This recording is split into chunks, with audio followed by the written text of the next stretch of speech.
столице Алмазного края на карте образования появилась новая яркая точка – школа номер 26, которую местные жители называют не иначе, как «Родная 26-я». В 2024 году именно она распахнула двери для уникального якутского класса.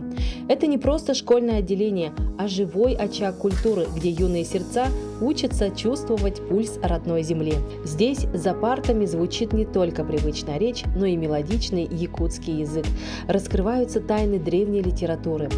Однако значение этого класса выходит далеко за рамки академических занятий.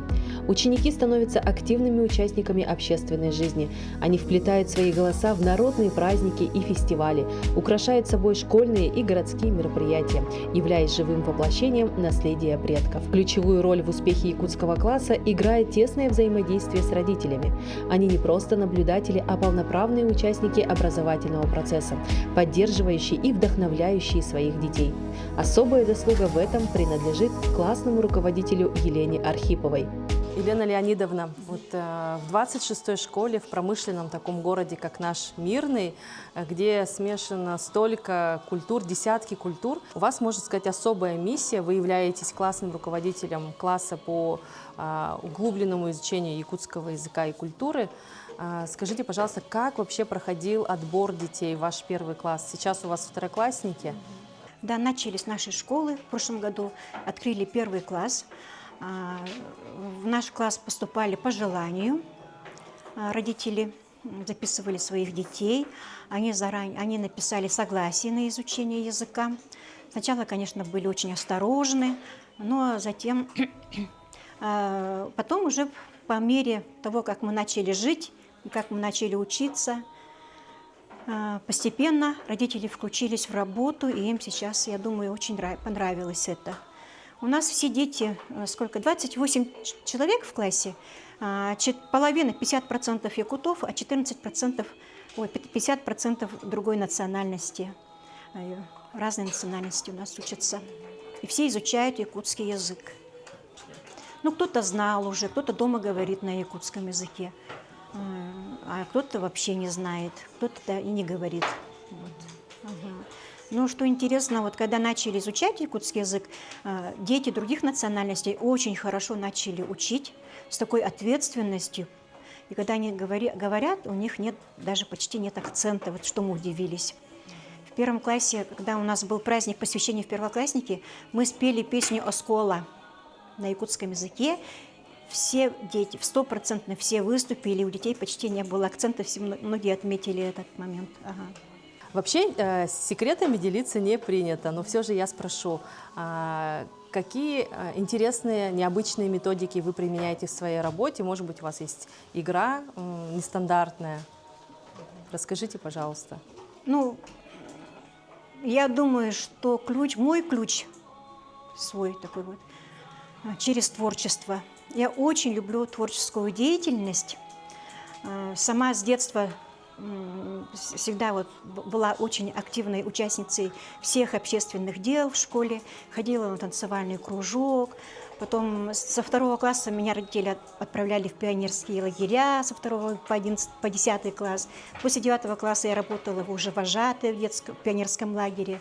Потом в 5 классе меня отправили в международный лагерь «Артек». Это же все опыт, накопленный опыт. А потом я приезжала домой и своему классу, своим одноклассникам рассказывала, разучивала те песни, которые мы там пели, игры какие-то. И это все постепенно передалось, понадобилось в моей работе. Потом мама моя учительница начальных классов, и с ней вместе я с детского сада готовилась к урокам. Она мне говорила, Лена, приготовь, пожалуйста, картинки на такую-то букву. Я ей каждый день помогала, то эти картинки такие и сюжетные, и предметные картинки готовила. А потом уже, когда поступала перед поступлением в педагогический институт, университет в ЕГУ, я работала пионер-вожатой в школе, и это тоже мне очень сильно понадобилось. Когда работала пионер-вожатой, нас, пионер-вожатых, отправляли на разные курсы. И там были какие-то курсы по коллективному творческому делу. И этот КТД мне по жизни помогает. Сейчас это КТД мы применяем и в работе с классом, и в работе с родителями. Родители наши вместе с нами развиваются тоже, можно сказать так. Каждый показывает свое, ну, кто что умеет, тем и помогает.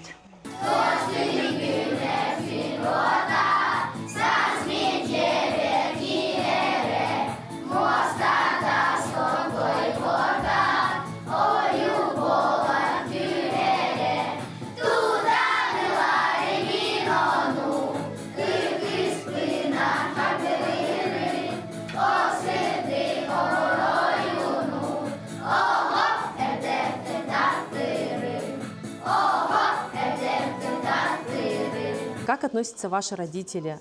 Считают ли, что это может быть огромная нагрузка для детей, или все-таки они с легкостью поддерживают вас? Честно говоря, эти идеи прямо приходят на ходу. Прямо на ходу. Я быстро нахожу, и тут рисуем, и вот песни прямо на ум приходят, я тут же включаю, и мы тут же сначала послушаем, а потом начинаем там слова какие-то проговаривать, а потом начинаем петь. Вот. И вот некоторые песни становятся нашими любимыми. Какие самые любимые песни у детей? Какая песня нам запомнилась? «Прекрасная далека», «Аист на крыше», например, да? Дарите девушкам цветы. Дарите девушкам цветы, женщинам цветы. Ребятишки даже встают и танцуют тут в классе. Вот. Пока мы все в классе, мы вообще живем одной семьей. Честно говоря, мне вот просто учебная деятельность, галимая, как говорится, она была бы менее интересна. Мы ко всем урокам готовимся, подходим через творчество, и тогда детям интересно. Допустим, ну, один пример, допустим, да, сейчас мы изучаем таблицу умножения. И когда недавно готовились к русским традициям, мы играли на ложках. Все дети играли на ложках, а мы по счету, там, на счет до 8. И вот я говорю, сколько раз надо проиграть. Тут на правой ноге 8 раз, на левой ноге 8 раз. Сколько раз его получается? 8 плюс 8 – 16, а 8 взять, умножить на 2 будет 16. И вот через творчество легче, интереснее работать, действительно. Был очень сложный класс, было очень много гиперактивных детей. Вот именно в этой школе очень трудный класс был. И что, как я до них достучалась? Мы начали петь песни. После уроков мы каждый день пели песни, разные песни. А вот эти старые наши советские песни, а там такие слова, такие содержательные, да, воспитательные такие. И вот пока мы не напоемся, мы не уходим домой. И таким образом за этот год класс вообще, он не то чтобы вот сдружился, подтянулся, вообще этот класс стал, мы получили даже на церемонии награждения успеха в нашей школе, на традиционной церемонии, получили кубок. Самый классный класс, какой-то лучший класс. Значит, этот класс был у меня поющий. Потом один класс. С одним классом мы поставили сценку, как «Лиса город мирный открыла». Ну, там маленькие детки, тоже второклассники играли. И мы заняли первое место в республиканском конкурсе театрального искусства. Другим классом мы поставили сказку. Я сама сценарий написала «Полярная звезда» по мотивам повести Николая Якутского «Искатели алмазов». И было несколько картин, и дети вот с удовольствием сыграли. Родители тут тоже все включились, искали, из Вилюська привезли старинные сети для рыбака, например, да? Кто-то там, в общем, все родители принимали участие, все были. Вот, и причем, а потом другой класс у меня был танцевальным классом. Весь класс, мы каждый год танцевали новогодние танцы, и отправила я эти танцы на конкурс, и мы заняли первое место, гран-при получили в республиканском конкурсе, и весь класс наградили путевками в Артек, но, к сожалению, ковид и так далее, и не получилось. Вот, этот класс у меня вообще очень такой разносторонний. Тут у нас только детей, у нас есть родители, которые работают, мама работает в театре. Сколько человек в классе? Здесь 28 детей у нас. Угу. Мы недавно в русских традициях показали прекрасную постановку. Мама нам помогла составить Альбины Бадмаевой. Я на нее смотрю. Мама работает актрисой театра нашего Мирнинского. Ага. Ну вот я говорю, хотелось бы такой ярмарка талантов, например. Вот хочу такое. И потом она как профессионал, она этот праздник наш вообще так хорошо этот сценарий прямо расписала. И потом она с детьми работала. И родители у нас уже в школу приходят как домой, как к себе домой. Родители все сдружились абсолютно. Ага, потому что еще мы шили костюмы. Потом шили национальные якутские платья. И для мальчиков тоже костюмы заказывали в Якутск. Тут родители тоже все свое творчество подключили. Они советовались, какой же фасон выбрать, а у кого заказать. Ну, это же общие интересы, и родители потихоньку начинают втягиваться, сплачиваться. Угу. И вот, например, вот мы салама повесили тоже с родителями вместе. Ага. Сели тут все вместе. Причем до этого мастер-класс провели, как цветы делать объемные для дня рождения школы. Тут же салама сделали наши. В такую современную эпоху, когда у нас мир гаджетов, внимание ребенка очень сложно удержать. Как вам это удается? В первом классе сложно. Ну а потом уже потихоньку, благодаря этим мероприятиям, благодаря вот таким творческим моментам на уроках, мы все становимся единым целым. И уже легче тогда. Вот. И они бегут в школу с радостью, потому что они знают, что каждый день их что-то ждет, что-то новое, что-то интересное. Вот мы сегодня уроки проведем, а дальше у нас будет что-то интересное.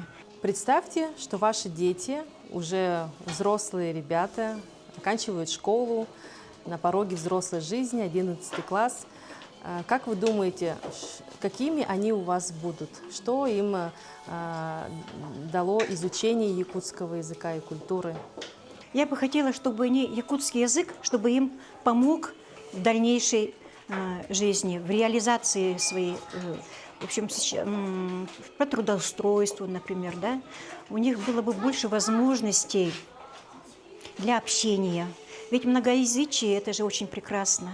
Они будут знать не только русский, якутский и английский язык. И вот сейчас дети наши участвовали тоже в спектакле на английском языке. И сейчас у меня задумка есть тоже такая одна. Тот спектакль, который мы вот «Полярную звезду» поставили на русском языке, я хочу его сейчас разделить уже, так как мы изучаем якутский язык, какое-то начало на якутском языке, потом, когда действие происходит в Иркутске, на русском языке, а затем, когда они оказываются в Париже в 1900 году, уже там на английском языке, чтобы речь шла. На трех языках. Якутский язык поможет, это государственный язык. Елена Леонидовна, остается вам пожелать вашим ребятам, чтобы ваш класс процветал, новые идеи, проекты реализовывались, ну а главное, чтобы дети вас радовали, и успехов вам во всем. Открытие якутского класса в Мирном – это не только образовательная инициатива, но и важный шаг в сохранении и развитии уникальной культуры народов Якутии. Это пример того, как традиции и современность могут гармонично сочетаться, создавая основу для будущего, прочно связанного с прошлым. С неподдельной теплотой и глубоким трепетом учителя вкладывают в юные души зерна патриотизма, прививая любовь к родной республике, сохраняя и приумножая культурные богатства. Главная задача – передать этот мир детям, чтобы он жил, развивался и оставался неотъемлемой частью их идентичности.